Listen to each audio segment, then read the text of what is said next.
Welcome to the Live Currency Podcast. I'm your host, Bob Lozano, a show that explores success, growth, and opportunity in the restaurant industry. A restaurant podcast by restaurant people, powered by F&P Media. Ladies and gentlemen, thanks for tuning into the Live Currency Podcast. My favorite part of that intro is that it shows us at TRA Houston. Today, I have the great honor and privilege to sitting down with two superstars, and I'm going to let them introduce themselves. Ladies? Hi, Emily Williams Knight, and I am blessed to be the president and CEO of the Texas Restaurant Association. I'm Kelsey Erickson Streufert. I work for Emily. I'm the TRA's Chief Public Affairs Officer. Ladies, thank you all so much for being here. You know, our listeners and viewers don't get to see what just transpired, I guess, 3 days ago. Was it 3 days ago now? But we had our local TRA chapter event here at the McAllen Chamber.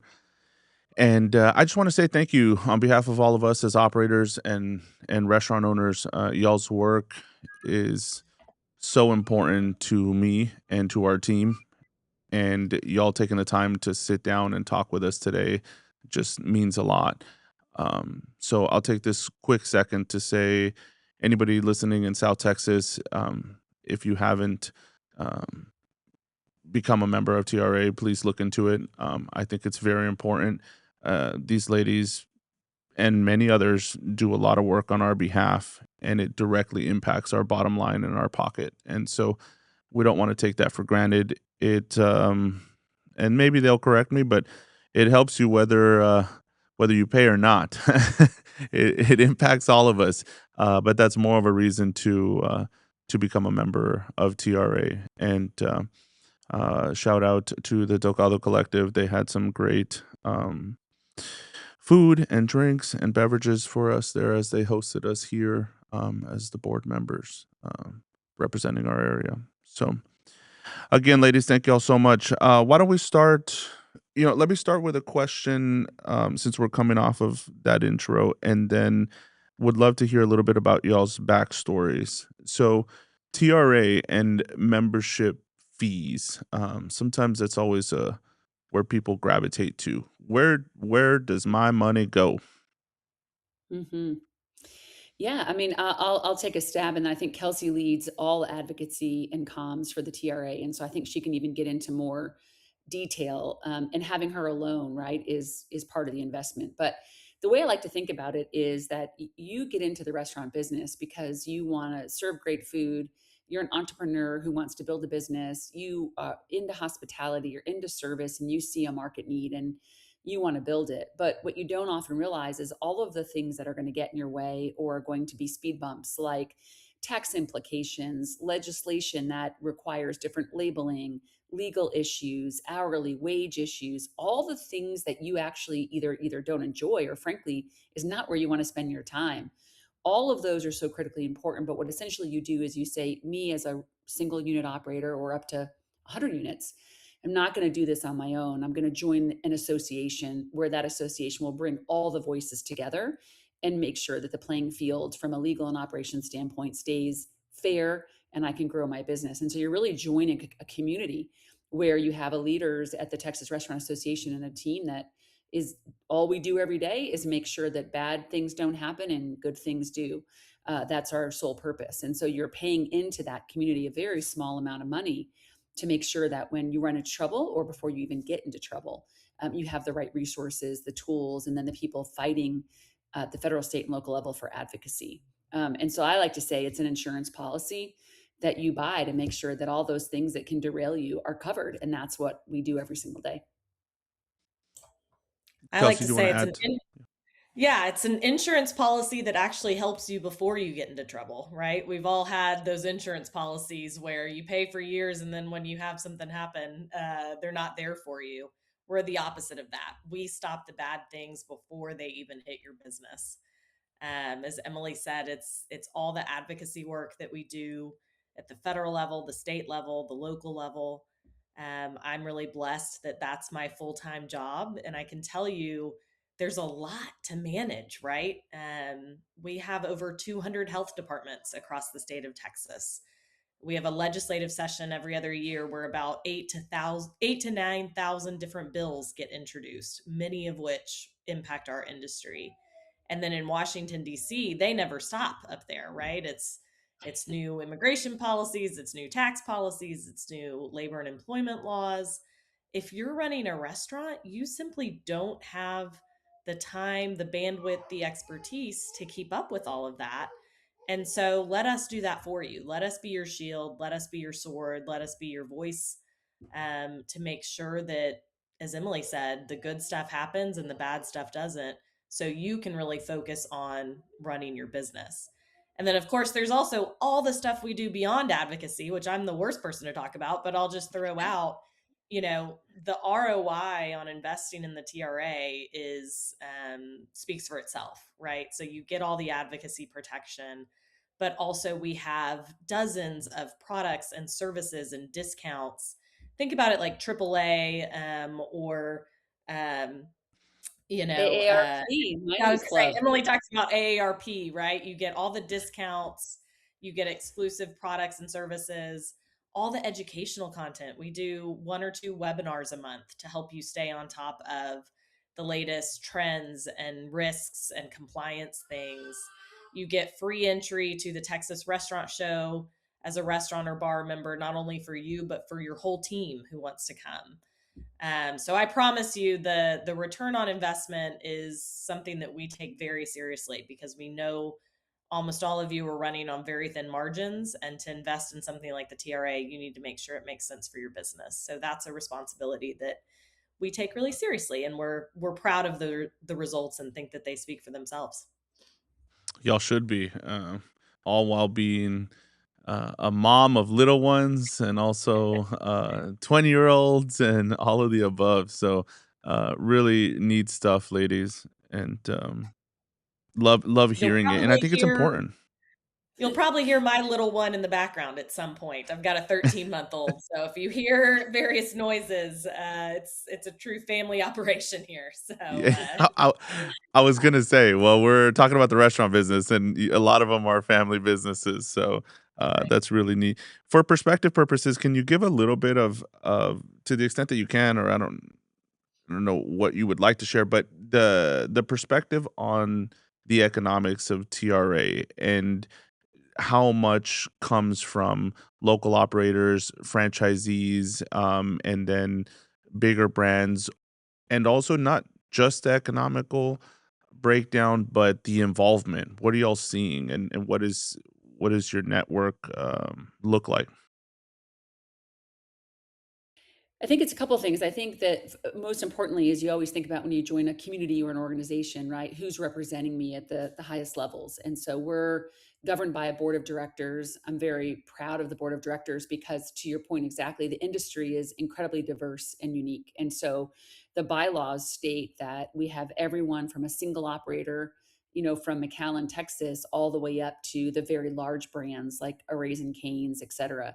And so having those slots very specific on the board makes sure that as we're making decisions, whether it's about policy or new partners, that we're representing the entire industry. And so that has been, I think, a really fundamental shift that we made about 7 years ago, to be as inclusive as we could, to make sure that no voice was out. And then in order to represent a state like Texas geography, you think about, if I go from McAllen and I go up to Lubbock, that's a journey, that's a plane flight. In many places, that's like going from Maine down to North Carolina.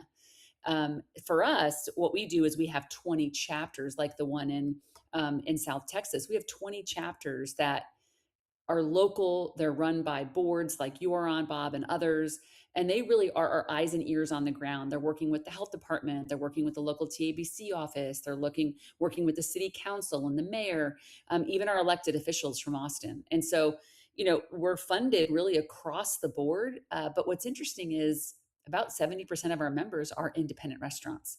So that is our bread and butter. That is where, get loud for the little guys, I call it. Those are the folks that you really need to lean in and support, because they're not part of a big ecosystem. Maybe they're not a franchisee and getting those benefits. They're not part of a large conglomerate where there's 400 units in the state. They're standing on their own. that is really the makeup of the majority of the members for the TRA. Yeah, thanks for that, Emily. I want to add two data points that maybe don't readily meet the eye. But one, y'all's influence, from my perspective, but I think you can attest for this. Um, Y'all's work and y'all's influence is being recognized at a national level. I mean, I think people Mhm. look at TRA as a credible source and as a leader in advocacy, and so I want to add that for our viewers as well. And then from a single operator out here, I know I'm just one dude trying to run a business, but getting our leadership involved, and what that helps us do as we invest in people, I think is just so invaluable, and I wanna shout out Marcus Barbosa. I know you mentioned, us being on the board. I know Marcus is the leader that's sitting on the board, and I think it's really important that we mention that as a data point because that's a real life leader making the time, kinda like we were talking about earlier, is like, how do you find the time? Making the time to tune in and then in turn coach and mentor his team about some of the bigger picture items that make our industry, um, you know, just run. And so I wanted to add those two data points, but thanks for sharing that. And it does help. The restaurant industry, I think, is fascinating because we operate right side by side each other, but Yeah. you can be a mom and pop that's just getting started, or you can be a 50-year mom and pop organization, or you can be a franchise, or you can be a second generation operator like myself, and it's comprised of such a diverse group. And so I know y'all's influence spans across all the restaurants. And so again, thanks.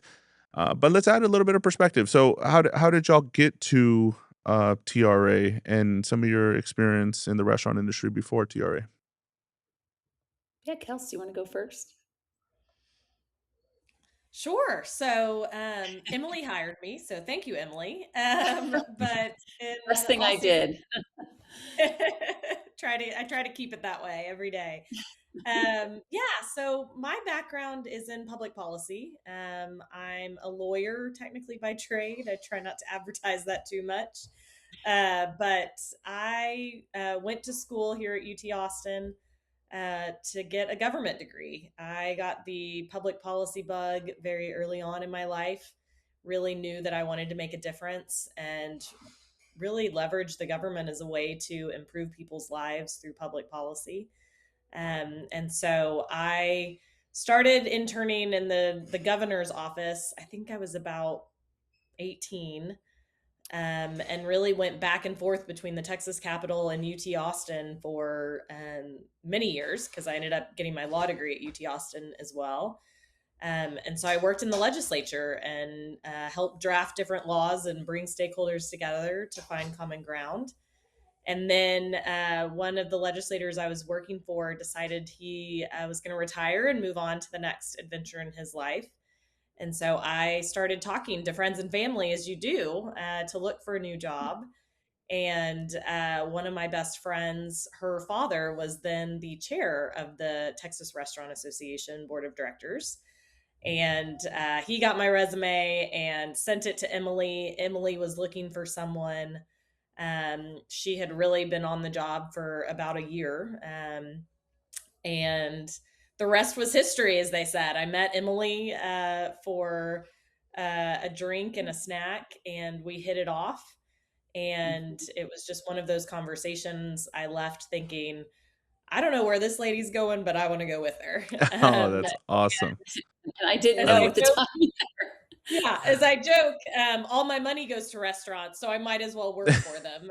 So the industry was definitely an appeal as well. And the crazy part about all that is when all of that was happening, those initial conversations, COVID was just starting to be on the news. It was that thing that was happening in China. It felt very, very surreal, very not, you know, I mean, none of us knew what that was like. So it just felt like this very non realistic thing that was happening in another part of the world. I accepted the job. And then by the time I started the job, we were in full lockdown. Restaurants were not allowed to be open. Joe, who many know, he's our chief revenue officer. He actually mailed me a laptop, overnighted me a laptop because we were all working from home at that point. And so it was a crazy, talk about just jumping in the deep end. My first real job working with Emily was, how do we get restaurants reopened? What are the protocols? What are the safety regulations? Because at that point, we were, I mean, hundreds of thousands of people were losing their jobs, and we had to figure out what to do. So that was about 6 years ago. It's been the most rewarding wild ride since. But talk about a crazy introduction to this industry, and just the best possible opportunity to make a difference for the people that we serve. And that's really what's special to me about it all.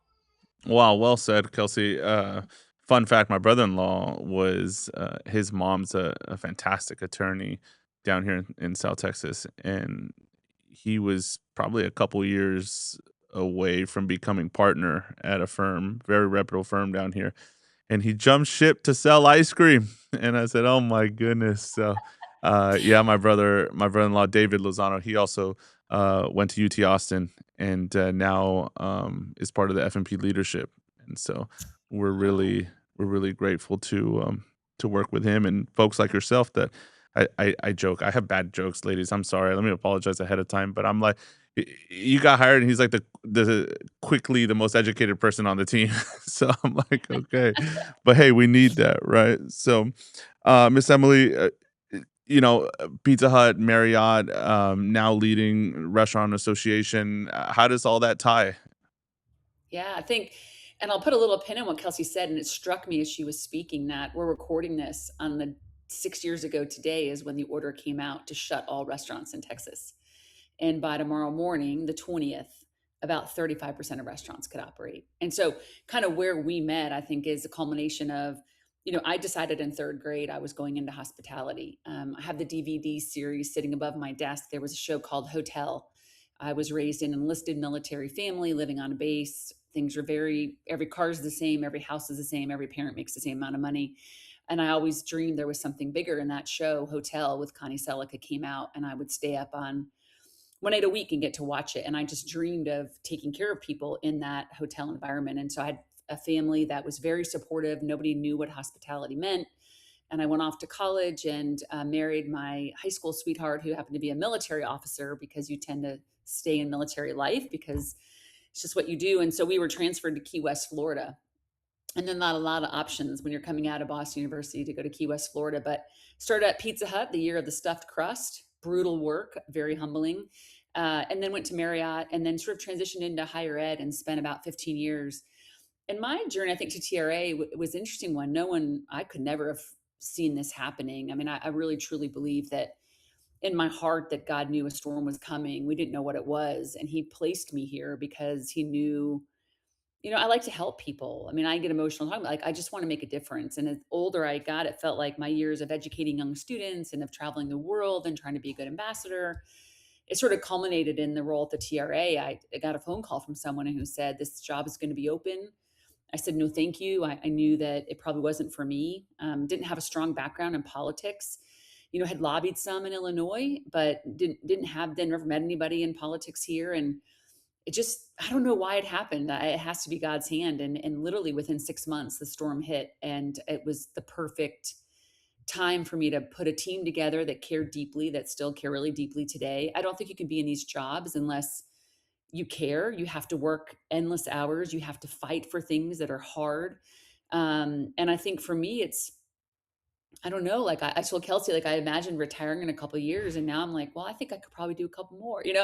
Like it's a bug that bites you because it's the one place where you can Mhm. still be in business, because I love business and I love that side of this. But then the work that we're doing on immigration, or Kelsey's leading childcare, right? Like those things are going to make a difference well beyond the restaurant industry. So I think that's kind of how I got here and why I stay. I absolutely love it. It fulfills me. The work fulfills me. And I think that really matters, especially when you get to my point in life, that in your career, 30 plus, that's really what matters.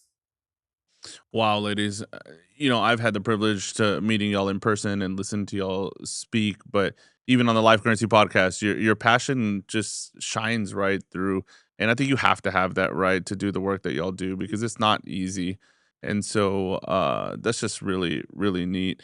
I also like that you shared the Pizza Hut imagery Woo! for us. Yeah, I I mean went back even actually and took a picture a couple years ago of the I started the full service with the buffet and all that, and then I got moved to the carry out, which in Key West, you can imagine, right? You drink all day and then you eat pizza at night, apparently. And we rolled that stuffed crust out. And I mean, I gotta tell you, that is brutal work back then. And so I think that's always sort of grounded me in just, food. It's not an easy business. You know this, right? You're no. in this space. It's not an easy business. And so, whatever we can do to help the owners and the employees, then, you're making a difference. I love that. Well, I love the Pizza Hut tie because the pizza industry is actually just such a really fascinating parallel, I think, to the restaurant's story as a whole, the restaurant industry story as a whole. Just how you had an Italian product, and then you had two franchises get started, and then you competed each other, and then evolve, and then you attract strong leadership. And obviously, me being a franchisee, I just think those stories are fascinating on how they start to create the restaurant landscape that y'all represent. And then Absolutely. now, Pizza Hut not having the biggest wins right now, and a lot of the brands having to evolve, and even Yeah, us jumping on a podcast, right? Like the industry starts to evolve, and so I think that's y'all have right. also had a very good pulse on how your work also has to evolve, and so Yes, kudos to for y'all sure. on that as well. Well, for the sake of folks that don't understand what happens at TRA, but can you walk us through, I mean, some of these intense moments? I mean, you're literally, you're dealing with the law and advocacy and all the above, but what does this literally sound like for y'all? And walk us through a good day or a bad day.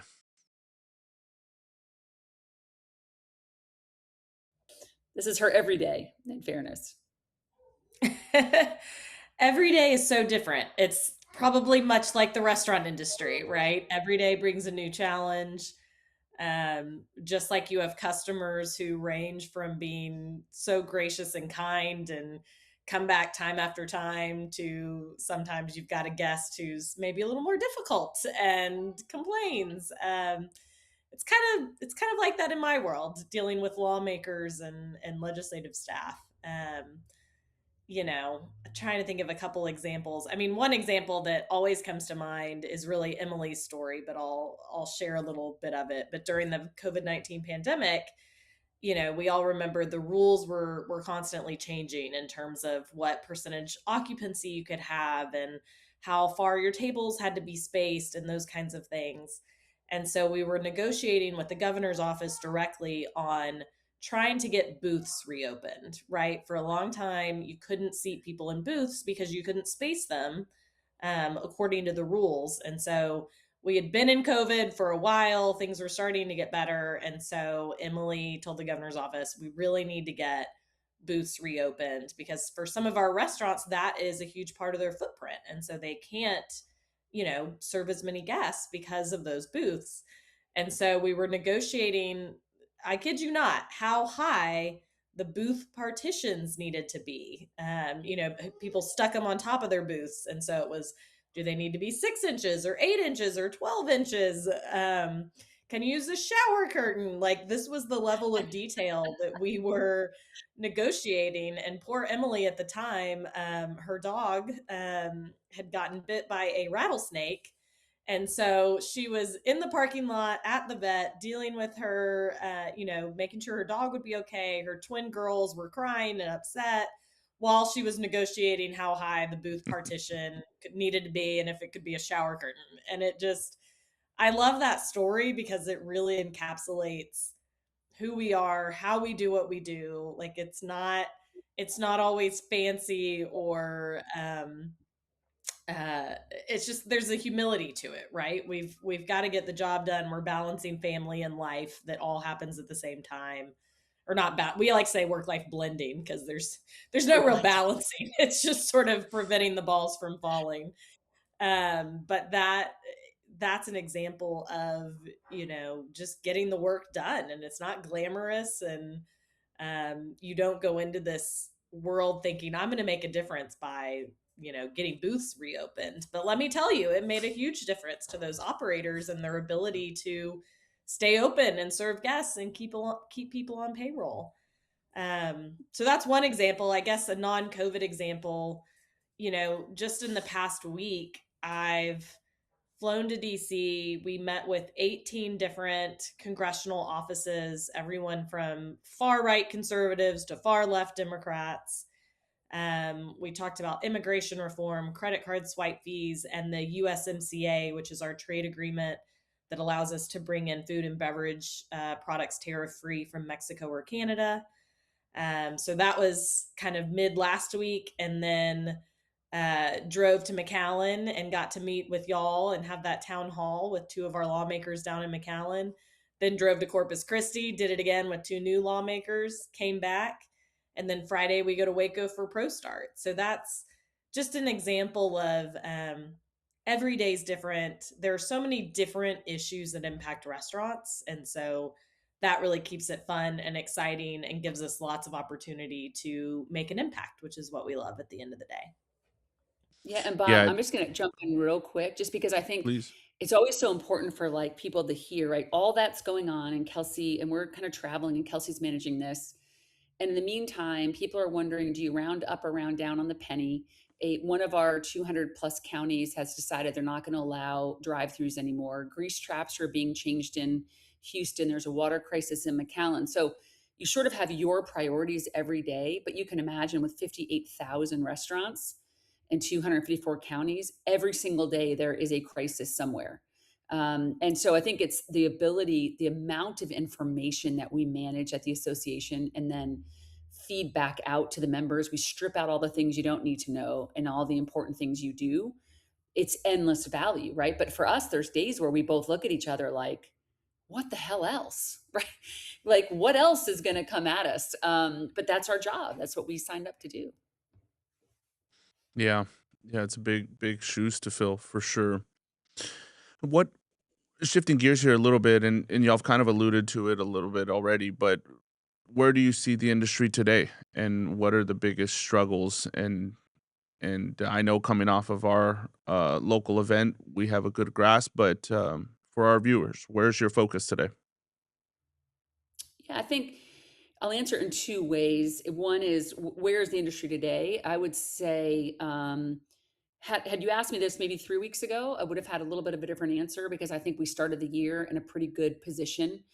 We had one weather event, but recovered really nicely in parts of the state. But traffic in general was flat, if not up a little. We've since, depending on when this airs, we've had the conflict now begin in the Middle East. Gas prices are rising, in some cases more than $1. Diesel's up past five. That's absolutely going to pinch restaurants' traffic, no doubt. And it's also going to add potentially continued inflation on the food side, which is a huge concern for us, whether it be beef or just goods that need to be shipped, right? That fuel cost is directly going to impact that. And so I would say I was optimistic. I may be more cautiously optimistic because I don't know when there will be an end. You dovetail that with another uncontrollable for a restaurant, which is immigration enforcement. What does that mean to a place like the Valley, right? If it's not just the workforce, but what if customers continue not coming out, right? They're in the shadows, they're not coming and dining, they're not going to your restaurants. So those are some of whether we have control or not, clearly on immigration, we're working really hard to secure work permits for these longtime employees in your restaurants. But I think you're going to see continued consolidation. I think you're going to see a lot more advancements. I know, Bob, you're way ahead of the game on the use of AI and how AI is going to sort of augment some of those redundant tasks for us and let our employees participate more in hospitality, which is what they want to do. But I think we're at this I always say it feels like for 6 years, it's just been like the next shoe to drop.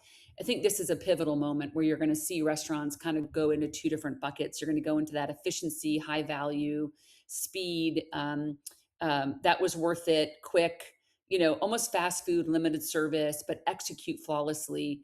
And then you're going to have the real experience side. And that experience side are those folks that are coming into your restaurant and they want an experience, right? They want to walk away and say that ROI was worth it. I feel great. The customer service was off the charts. The food was the right portion, right? Great value, great experience. Everyone in the middle is going to struggle. Just like we have a K economy or a barbell industry, we're going to have the same thing for restaurants. And so I think you're going to have to pick your camp, but you can't be lost in the middle because I think you're going to have a hard time making it if you don't have one of those two identities. Well said. How do you manage your message and Mhm. delivering a effective message? Because essentially your audience is so broad. Yeah. Right, I mean, our there's so many different operators, and you mentioned, a little bit about where we're at. I mean, we're also combating the same trends, right? But we are adopting, new technology and AI and looking at how we can evolve. But how do you, either of y'all, but personally, strategize on having a message that's effective for the biggest result? Well, and Kels. our audience is incredibly broad. They're also incredibly busy. Yeah. All of us, it's like every time you open your email inbox, it's horrifying, and you want to just close it again. And so I think that's one of our biggest challenges is we do and offer a lot, and so we're always trying to communicate that in a way where it's not overwhelming, but it's actually useful to you and catches you at just the right time and just the right way where you can receive it even while you're trying to build and grow and protect your business, right? So, a few things in terms of our strategy. One, and Emily really models this from the top. We are incredibly authentic, genuine. We have filmed our newsletter videos in on the street, in restaurants. Pajamas. There have been people moving in the background. Like, we are not fussy. We are not slick. We are not overproduced. It is Did what you you see plan is what. having your dog walk into the room at the same time? I No, think but that's the exact. Yeah, I have 3 dogs. They're I always love it. earlier, one was literally at my window pawing and barking at me while I was recording this, even though he has a dog door and can come in on his own. But yeah, it's like that's who we are, and we show that genuine just grit, and I think that's important because that's our audience too, right? Restaurant people are incredibly Right. busy. You're in the thick of it. You're bussing tables, you're running the social media marketing, you're dealing with HR issues. It's not always pretty, it's not always glamorous. You show up, you get the work done. And so I think that's one of the things is just that authentic Be real. presentation. Be We t real, be humble, be someone people can connect with. And then the other piece to that, and it's really our Thursday newsletters that we do. If you don't get our Thursday evening newsletters, please sign up. You can sign up on our website, www.txrestaurant.org. But this came about during the pandemic. We were actually doing nightly newsletters. Nice pun on Emily's name, by the way. But now we're down to one email every Thursday night, and we try to make that the one place of truth because we know everyone's so busy. There's a lot of misinformation out there, a lot of rumors. And so we try to tell you, we know you're busy. Skim this one email once a week, and you will get the key information that you need to know. Yeah. What can members and your whole audience expect as far as your message and the delivery of your message? Are y'all still gonna lead on email and newsletters, or are y'all talking about video? Or y'all talking about more in person, or what's the strategy sound like for the future? It's all the above. So integrated marketing, the 20 chapters around the state, their job is local advocacy and convening. And so the more, if you're listening and you're in Corpus Christi, the Valley, McAllen, right, Brownsville, you have a local chapter you got to plug in. This is not a time, and a time of great uncertainty is not a time to go it alone. And so that looks like going to happy hours, going to mixers, going to town halls, sign up for a webinar. We do videos a lot. Kelsey writes a beautiful newsletter, and there's times where it's like, hey, let's do a video. and it's just a video. So we try to integrate and hit people. And of course, with the culmination, which is the restaurant show, which is in July in San Antonio. I mean, up to 8,000 operators come, 40 education sessions, whether it be through third party delivery and how to maximize that, to what is happening with Make America Healthy.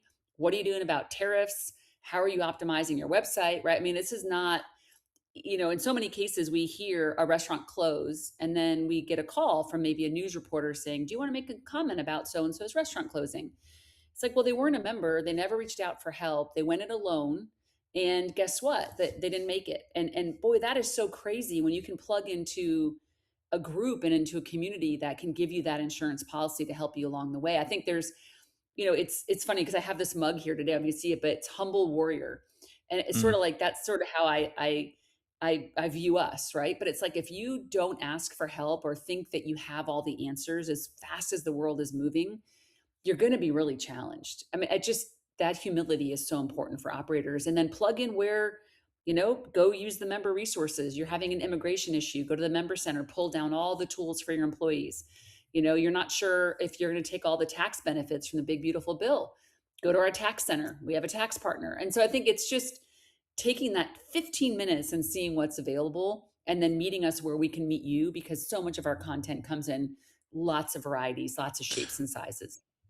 And I want to just take this time to thank y'all for jumping on this podcast, because it really does seem like, we're the industry, it's a body, right? And we're moving together and experiencing this together. And I think wherever there's more opportunity for collaboration and for shared resources, the better, right? And so I know y'all have taken that approach. And I mentioned Marcus at the top of the meeting or the discussion.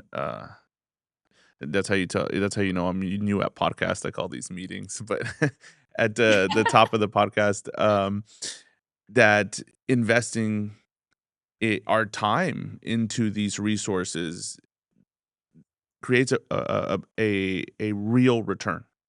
I mean, if you're talking about Yes. employment, if you're talking about permitting, if you're talking about, and I get that there's some of the bigger ones, right? Like swipe fees. I hope y'all win that battle, because that's Yes. huge. That's a We will huge, win huge that battle. battle. Kelsey said so. Love it. I love it. And I believe in y'all. I really do. But I want to make sure, as since this is a restaurant podcast for other operators and aspiring operators, that they understand that the return is not abstract.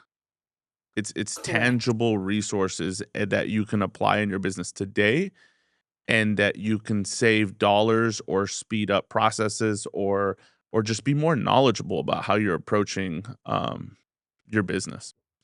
And so, yeah. Absolutely. And like you How said, I about mean, Bob, working with us, Yep. right? Like you call us tomorrow and you have an issue with one of your stores and it's with a local regulator. You're in the family, you're a member, you're a contributor, you're on the board. Like we're going to drop everything like we would for a member and help you out. I think that's some of, as you said, the intangible stuff that's hard until you need it. But boy, it's a game changer to have that Really access. is. It's really access is what you're buying into. Yeah, well said. You kind of alluded to it right there, and that's what I was gonna ask is, how about the players? I mean, and any voices or any leadership that you wanna shout out right now that are helping? Yeah, I think there's a number of folks. I think what's beautiful about us is we're nonpartisan. We work across both sides of the aisle. Our job is to make sure that everyone understands the economic impact that restaurants make in a community. Mhm. For every dollar spent in McAllen, $1.99 goes back to the community. You guys are producers. You're 50% of the food dollar. Can't feed the valley without restaurants. And so really making sure that all lawmakers understand that the economic impact of this industry, not only to food supply, but to the overall economy and GDP is incredible.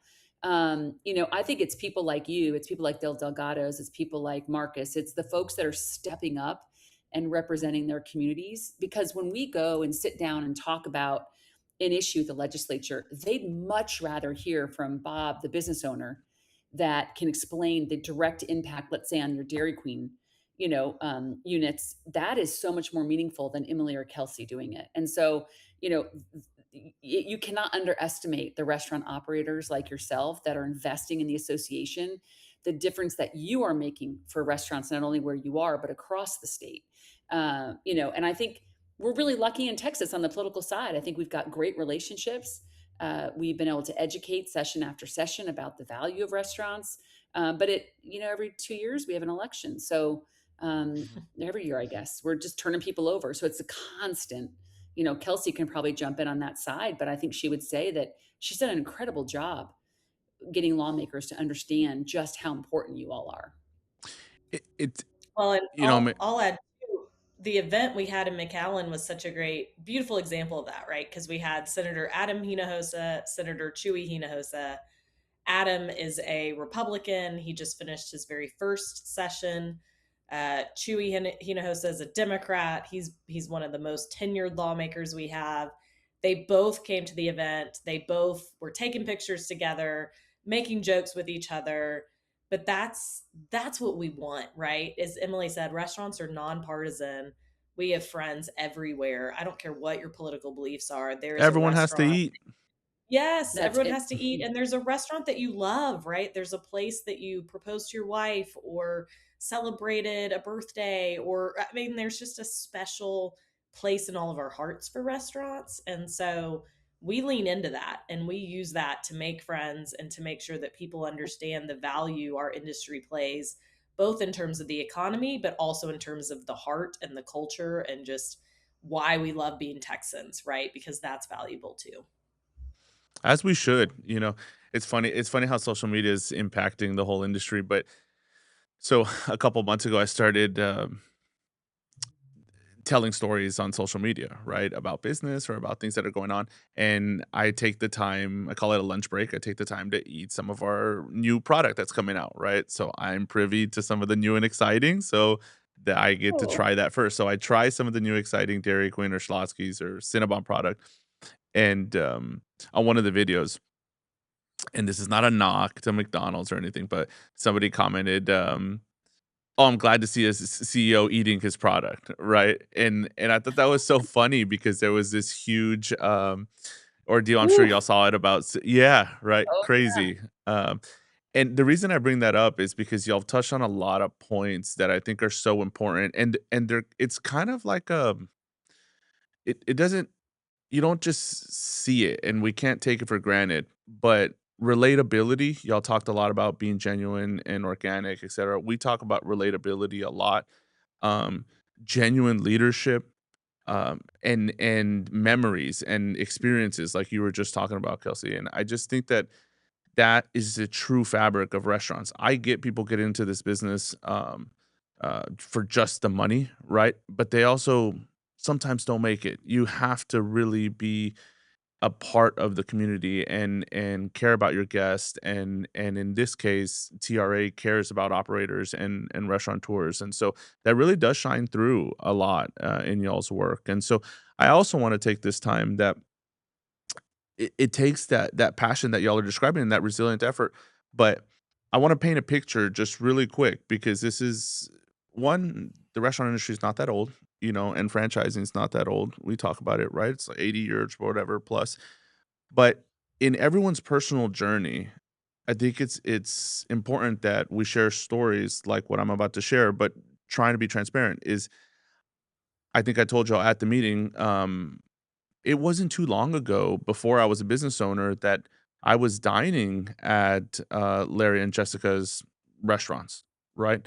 And I would go in there as either a kid or an adult when I had enough money, and I'm, like, taking like Kelsey, you alluded to, my hot date, whoever it was, just teasing, but, oh, actually, fun fact, that's where I had, my first date with my wife, at Salt. No There Yeah, you way. go. yes, yes, See? yes, so There it is. it's full circle, but yeah, I say that to say that my journey in the restaurant space started dining with restaurants and dining at, restaurants of leaders that have been involved in TRA for a long time, and so, as I get into business, then become a franchisee, then I worked in the restaurant industry for 10 plus years before I started to lean on TRA. Now I paid my dues, etcetera. It was something that my dad taught me, etcetera, but it takes you a while to understand that there is a real return. and leaning on those resources.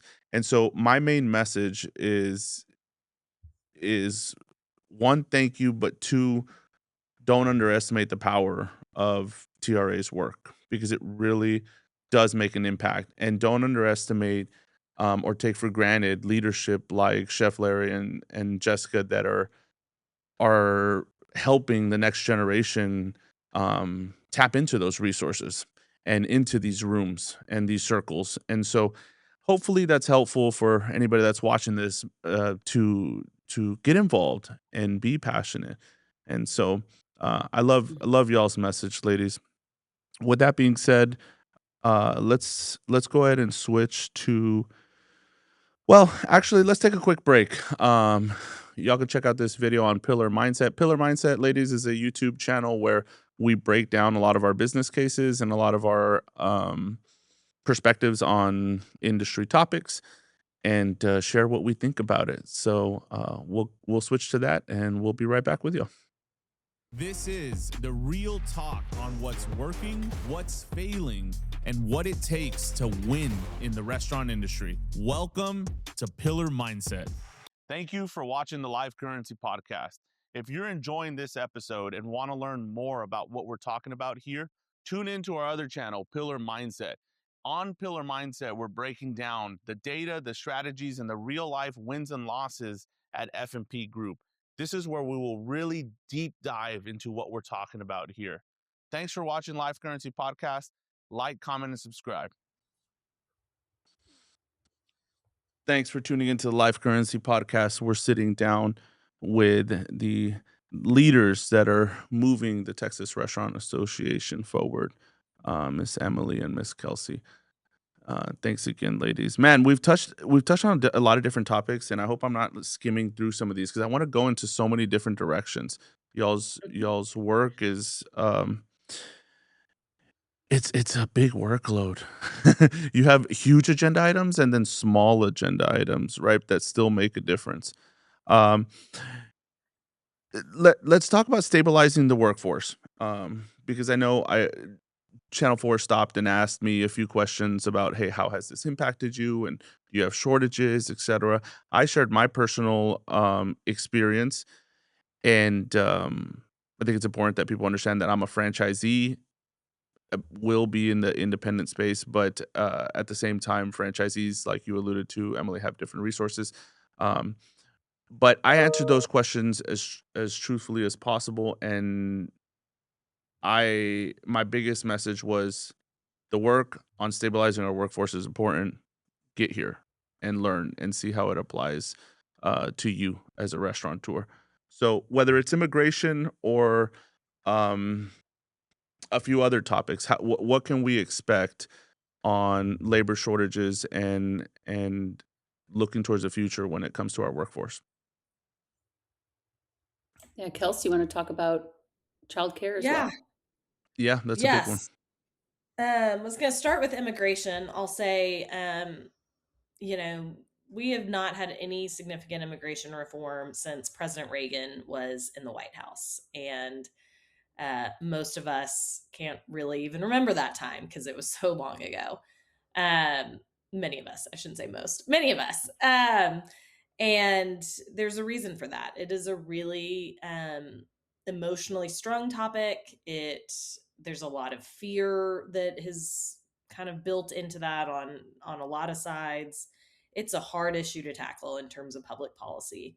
But Emily and I are more optimistic than we've ever been that now is the time to do something on this topic. And there's a few reasons for that. One is we've got polling that shows Americans across the board in wide margins support this idea that President Trump himself has talked about of creating work permits for restaurants, the food sector, hospitality, specifically for long-term undocumented immigrants who, yes, they're undocumented, but they've been here for many years working, paying taxes, not committing crimes. The reality is they are really supporting a lot of our economy, and we need them in our economy. And so it's always an uphill battle to address this topic, but we are more optimistic than we've ever been. And we do feel a real calling to lead in this effort because we're Texas, and we know this issue well, and we know how significantly it's impacting our operators, not just in terms of not being able to find or keep workers, but it's also contributing to rising food costs, rising costs across the board, and declining customer traffic and sales. And so it's a priority for us. We're going to be leading this effort. We're really proud to lead this effort, and frankly, give voice to a lot of people who are essential in our industry and don't always get the credit that they deserve. So that's on immigration. And I think the last key part there is we're really leaning into an effort called Seat the Table, and we're making the connection for all voters that the number one issue voters care about right now are rising prices, an uncertain economy. Work permits would directly address those challenges. So even if you don't think immigrants or care about immigrants, you care about what you're paying for groceries and food, and so this issue is for you. So that's immigration. We know we can't put all our eggs in that basket because we need a lot of people working in our industry, right? And so that's where we do a lot of advocacy work around childcare for working parents, as an example. Kelsey, I'm sorry. Can I stop Yeah, you for a second before we switch topics? Immigration is such an important topic, but how are you yeah. collecting your data outside of things like the Texas tour and going and speaking with operators? Where's that data coming from, or how can people submit what they're facing out here? Mhm. Great question. Much like our communications, we collect data in as many different ways as we can. So there are a lot of surveys that go out both from us and from the National Restaurant Association. That has given us some really great recent data on the impact of immigration to our Texas restaurants. So that's how we know, for example, 66% of Texas restaurants have had a net negative impact from immigration enforcement in the past few months. And of that 66%, the largest majority are actually saying it's impacting our customers in our sales most dramatically. So that's one source of data, is all of these surveys that we and National collect. And that's important because that's really that's data we can take to media, to policymakers, right? We can bring the numbers to kind of back up what we're saying. You mentioned the Texas tour. That's another great way that we get feedback, is those in-person meetings and discussions. We've also got an advocacy survey out right now. Our goal is to get at least 150 responses to that survey. The point of that survey is really for y'all to tell us what are the biggest priorities, right? Because we know there are a lot of things we can work on, but sometimes we have to prioritize. And so that gives our operators a chance to tell us what are the biggest pain points and priorities. And then there's lots of other just anecdotal ways we get our feedback, right? We've got 2 board Hmm. meetings every year. We have lots of local events, as Emily mentioned, be it mixers or town halls or roundtables. We are constantly talking and hearing from our members, and we always want to make sure we're a member first organization. So we always want to make sure we're hearing from our operators, and that's really informing our priorities. Yeah, thanks for shedding light on that. I think it's important that people understand how this is being gathered, and our tools are improving every day, right? So hopefully y'all even have sentiment builders on different social media platforms. Y'all can scour, searched questions. I mean, there's a lot of ways to search for what people are experiencing out here in the industry. And so Yeah, kudos to y'all on knowing where to focus. And I'm sorry I cut you off. You were going to speak about no worries. childcare. Yeah, so childcare, another issue where there's a lot of data out there that we scrape, to your point. So childcare emerged for us a few years ago as a top priority because we kept hearing from our operators we can't find enough employees, and when we find great employees, we're losing them because they can't either find or afford childcare. And again, this goes back to the data. We know our industry is overrepresented by women, which, Emily and I happen to think is a great thing, but we've got a large number of women. We've got a significant majority of people working in our industry who are under the age of 40. So they are in their child rearing years. And if you think about all the factors that make it hard, especially hard to find childcare, right? We're not a 9 to 5 industry. We are not an industry where most people can work from home. That all makes childcare so much more difficult to find and afford. It's something like less than 5% of childcare slots are available after 5 p.m. when that is the peak of most of our business, right? And so this issue emerged as something we needed to address. Emily and I, maybe naively looking back, sort of thought we would go to the Texas Capitol, hear some great ideas, and be able to say, like, me too, we agree, this is a great idea. The restaurant industry is behind it. And what we quickly found was there weren't a lot of great ideas that other people were bringing to the table. And so I basically went back to Emily and said, if this is a space we want to make a difference on, we're going to have to lead. We're going to have to do the work. We're going to have to convene people. We're going to have to come up with the ideas because other people aren't bringing them forward. And the ideas that were being brought forward really didn't have the business community in mind. And so, to Emily's great credit, she said, "Go run with it. This makes a lot of sense. This is a huge barrier for our industry, and we need to be part of the solution." Because what we see in public policy is if businesses aren't at the table when the solutions are being developed, then we get told what those solutions are going to be. And they usually aren't going to be very Mm, practical, especially for an industry like ours. So we created what's called the Employers for Childcare Task Force, or E4C, partnered with lots of different organizations, even beyond our industry, because of course this issue impacts healthcare, public safety, oil and gas, right? Lots of different industries. And it's a great example of when we work together and really build coalitions beyond our industry, we can get a lot done. And so that's one where we've had some really success, but there's still a lot of work to be done. And we're passionate about it. And Bob, you'll learn this very soon from your own personal experience yeah. as a working parent. It matters, right? It's hard, it's expensive. I pay Yep. $1,900 a month for childcare. Mm. And so we've got to really think about, a lot of our employees can't afford that, right? And so we've got to make sure that the system is set up for them to succeed, not for them to fail. So last I'll say on that is, if anyone cares about this issue, join us. You can join E4C as a member, no cost. It's really about being part of that think tank, if you will, to help us figure Mhm. out Yeah. what are the solutions that are going to make sense for working families and for employers. I've expressed a lot of gratitude on this podcast and today, but I think the reason why I'm so thankful largely for y'all's work is because it's such a vulnerable role you sit in.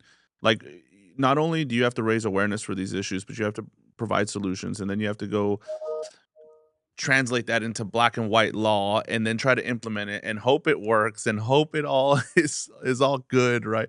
And I think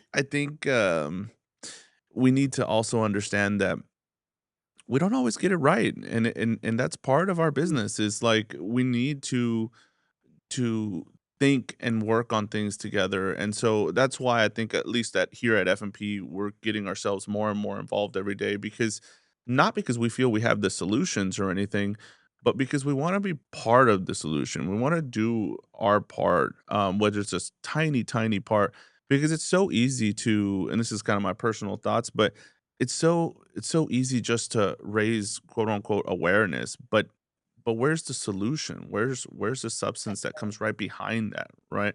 And so, I think it's important that we make that tie that, y'all are creating, well, long-lasting, community, right? But y'all are reinforcing TRA's mission of creating that community, gathering that data, improving that data, and then turning it into real strategy, right? Yeah, I think that that's is so yeah. really well Go ahead. said. Yeah, well, it's such a big task, right? Because there's so many of those little funnels that can be improved, but we're really just looking at a net positive and saying like, how can we move forward? And that's why I use that body kind of analogy. But I also think the restaurant industry is perfect for that because it's full of great people, and a bunch of passionate people, and so, sometimes I'm not the smartest, but I'm never short of passion and effort and stuff, so, um, Well, and I'll yeah, I'll so circle back. go ahead. Oh, sorry, real quick, just on one of the things Kelsey said to kind of finish off the story about the booths back in COVID and like admitting when you're wrong and all that chaos as I'm handing my credit card over and I'm on the phone with a big restaurant leader. And we designed the reopening guidelines for restaurants. We formed a group and we built the restaurant promise. And so we gave the number. And then the next day, the governor's office announces you can open booths and here's the measurement. And it was totally wrong because I had measured from the floor up. And so it was twice what it needed to be. So the calls start coming in. People are mad. Why did you?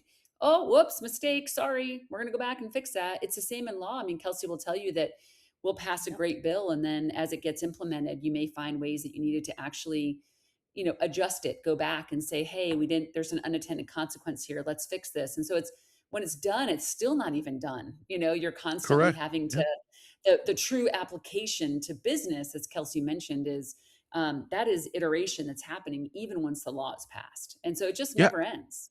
And what good Yeah. does it do me to shout my opinion after the fact if you sent out newsletters and thoughts and meetings and, we've gotta be part of it, right? And You're so, absolutely right. And just I'm always complaining and creating noise is not effective. oh, It's just man, not. it's so counterproductive.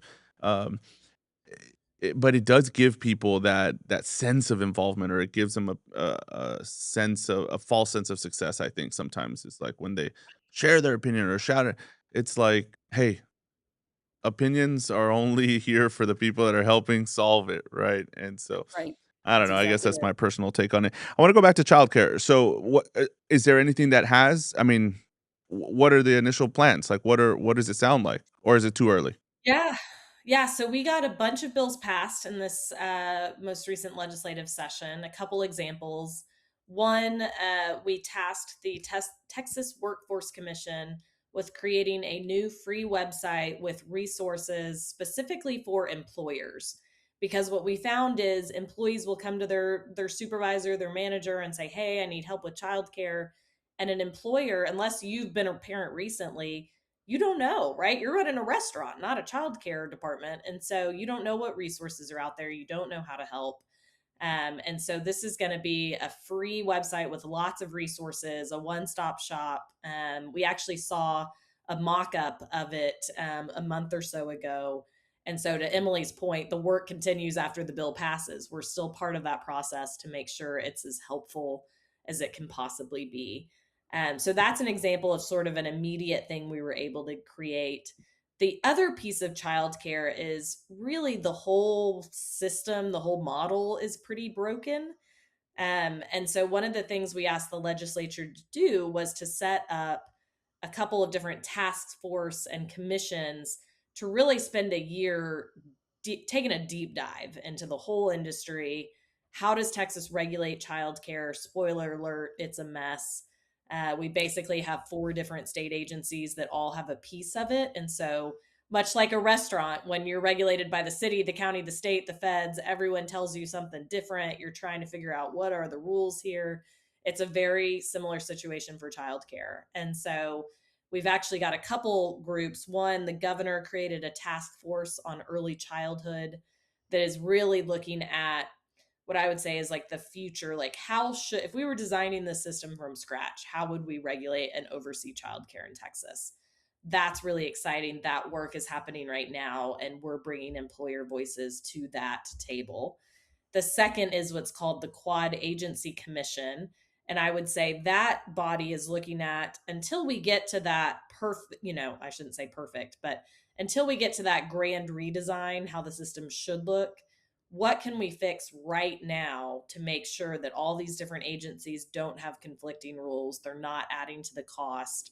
So it's sort of that two punch of what can we fix today, and then what should this system look like moving forward. And Bob, to your point earlier, I mean, talk about, these are both convenings where people can actually be part of the solution and be part of contributing ideas and suggestions that are going to make the system better for our kids and our kids' kids. And so that's really exciting. So again, childcare is one of those where we got some really significant immediate wins, but the real work is just beginning because we're talking Yeah. about some major redesigns that can have a real impact.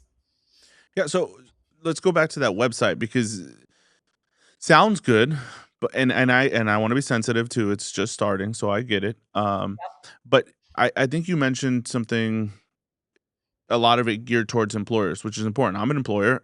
We shared, we're 900 plus employees here at F&P.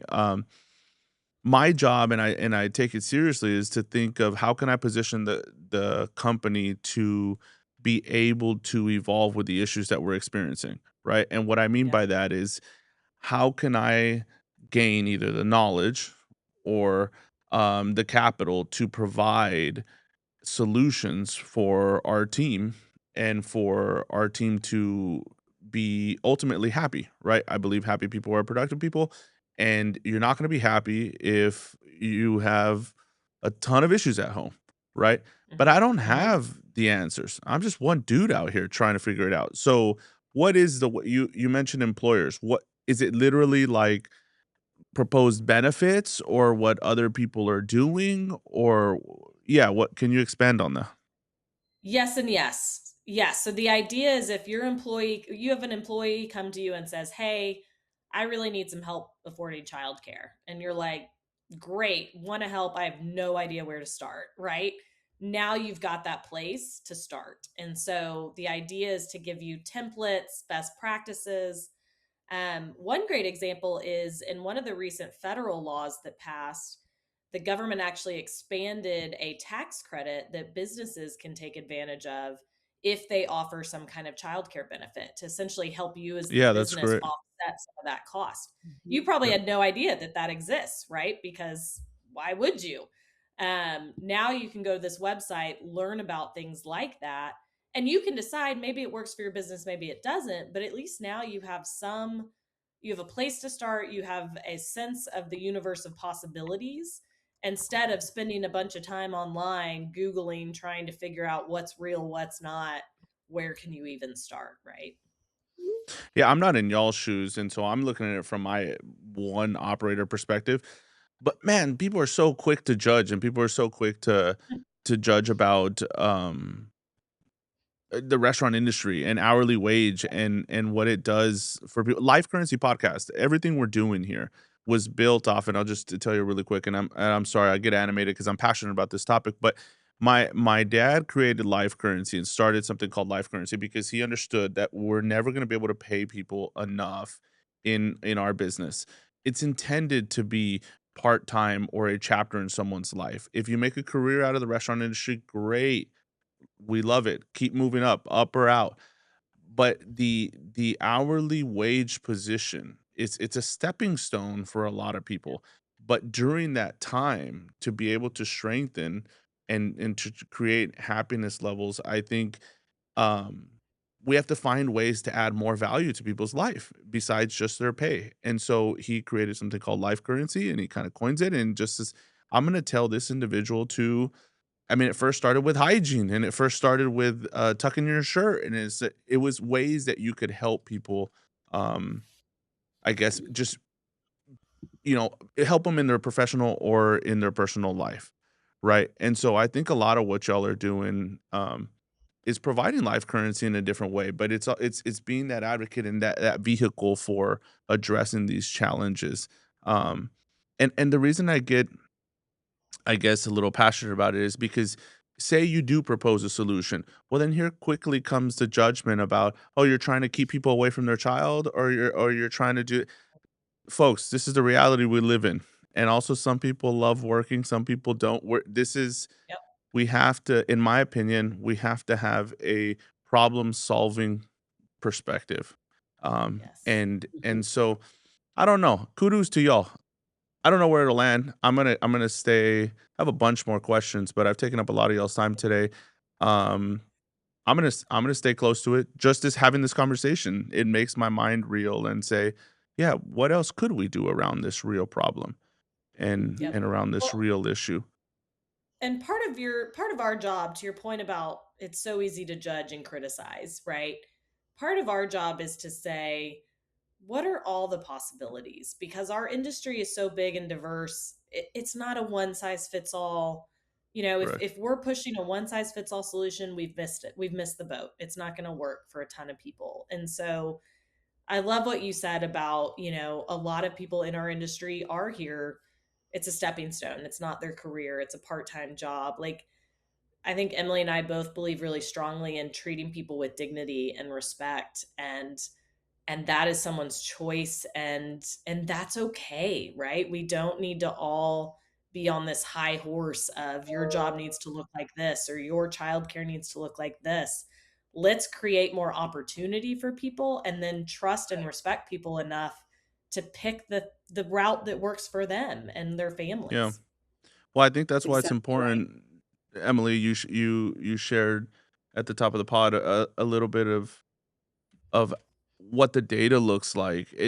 The restaurant industry is a huge piece of the US economy. It's a piece of the fabric. It it's a giant, and it's a beautiful industry if you ask me. Um so I agree with what y'all are working on. That's fun. That's fun. It's hard. Mhm. It probably feels never ending, because there's always more solutions. But yeah, I could dig in more, Kelsey, but I'm gonna tune in and I'm gonna go look at those resources and advocate Yes. to my friends and to my also on the franchisee side. I love that I think Chris Aslam, he's the president still or the chair? Sorry, He was the chair last year, yeah, so he's last past year. chair. Mhm. Okay. I don't know some of the history. I'm getting brought up to speed on a lot of this stuff and a lot of y'all's work, Yeah. and I'm trying to learn as quickly as possible. So, um, you cut me some grief on things that I don't know, but I don't know how many of the chairs are franchisees, but I also think it's important that the franchise world also leans in to TRA. I think we Absolutely. have Absolutely. resources. But a lot of Mhm. franchises, the way that I look at it is a lot of franchises operate across the whole US or different countries, and some things are specific to Texas as well. And so I think that us here in Texas benefit from tuning into both Well, sides. and I And think that what they can't provide you, right, is that network. They're not gonna go help you resolve yeah. your permitting issue. They're not gonna expedite something on a drive-through, right? I think that's where of all the resources that you do get, which is great, I think where the TRA really supplements and why our franchisee growth is so strong right now is that Mhm. franchisees are going, "Wait a minute. I need this specific help in Plano and Frisco and Brownsville." And that's Mhm. where we lean in the local chapter. So I think that's where, to your point, having Chris be the chair was huge. And then we have special slots on the board for franchisees because we want to make sure we have that voice. I intermix a lot. Like to me, a franchisee sometimes, if you think back in the pandemic when we were lobbying, in some points they didn't want franchisees to be included in some of the funding, right? Because they saw it with this parent chain relationship. At the same time, you're a small business owner, right? In McAllen, Texas, and that surrounding area. And so you should have every right. And we almost view franchisees as independents. It's a family business. They bought into that business. They want to grow that business. And so to me, you may have additional resources, but there's still a lot of support that you may need. That we're trying to educate franchisees about. And we're really, even whether it be McDonald's or others, right? We're seeing a lot of that membership growth right now because we can be so helpful on the ground. And Ladies, I want to we're strong believers too, and just we're all stronger together, right? If we get tribal and we get, oh well, I only care about independence, I only care about franchisees, I only care about Only care about chains. the famous We're chef restaurants. Yeah, we're yeah. all we're doing there is shooting ourselves in the foot. We are the state's largest private sector employer when you add us all up together. There's power in that. There's Yep. power Yes. in diversity and different types of businesses. Like Emily and I are just such champions of we need to work together. We need to be proud of every segment of our industry. There's Right. no Winners hierarchy and of losers. business that's more important or, more worthy to Emily's point. And so, yeah, franchisees, be part of it, be part of the movement, be part of the solution. Because you're valued here and you're a very important part of this industry and you can make a difference as well. Yeah, That's right. well said. We all play different roles in the industry. Mhm. Even at our local chapter, we had a lot of our management there right? And then you have some ownership there. Then you have multi-unit operators. Then you have, and the reason I bring that up is because I think y'all said it best. Like let's take off any set expectation or some form of perfect recipe, and let's just look at the data. The data is that the restaurant industry plays an integral part, and there's a great group of people that are trying to push the industry forward in an economical way and in a realistic way. And so I like that. I like y'all's message. I want to admit, I feel I skimmed over a lot of our topics, and I would love to have y'all back on if y'all are up for it, just because there's so many questions, there's so many different directions I'd like to go in. And I'm sure that there's more great information that y'all would like to share as well. So I'll leave that You up bet. to you all, though. Happy to. Yeah. Thank you so much, ladies. Before we wrap up, I do want to share that actually I have one here. So, um, you will be receiving one of these in the mail. It's Be Kind. It says Food and People on the side, F&P. It's one of our non-negotiables. We have 20 here at F&P, and Be Kind is one of them. And so our team wanted to make sure that you got one of these, as well as that other little surprise, because I know y'all are coming off of y'all's long Texas tour. So hopefully y'all receive those goodies. And from all of us here at the Life Currency team and F&P, ladies, thanks for what you do. Keep at it. Let us know how we can plug in. Tug on our shirt when we don't pay attention or when we need to pay attention more. But really fun time. I look forward to hopefully having a beverage or a meal with y'all sometime in the distant future. Thank you so much. And Be Kind is perfect. Emily says that all the time when she signs off on our newsletter. So Are you being can't wait serious? to, yeah. Yeah. Oh, well, you're right, because I I do say it read that. all the time. I Oh my love that Be that's kind the goodness. to hat. yourself, be kind to others. Yep. Yep. It's Well, okay. Well, since you're saying it, I got to defend myself a little bit. This was the team's idea, so I got to give them credit on the Be I Great. Kind love hat. it. But wow, what a coincidence! We had a couple coincidences today. No, I I'm love it. definitely wearing that hat. I have a hat I just Yay!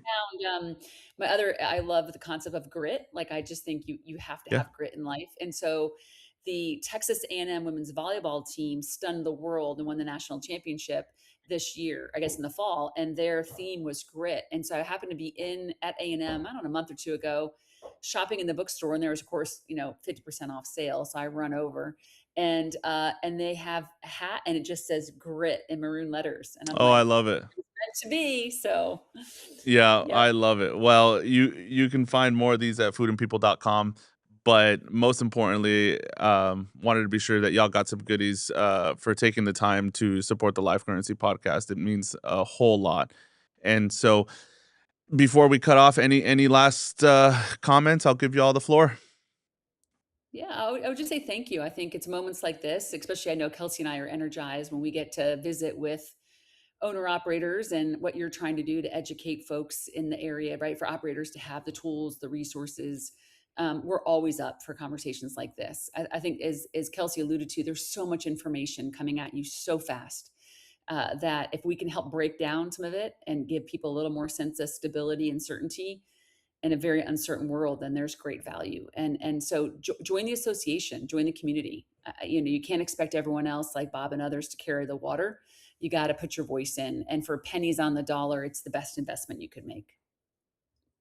Well said, Yep. ladies. Ditto. Go Thank Horns. y'all. No, boo. Thank y'all so much, Thank ladies. Bye, Have a you. great guys. day. Thank y'all. Bye. Welcome to the Life Currency Podcast. I'm your host, Bob Lozano, a show that explores success, growth, and opportunity in the restaurant industry. A restaurant podcast by restaurant people, powered by F&P Media.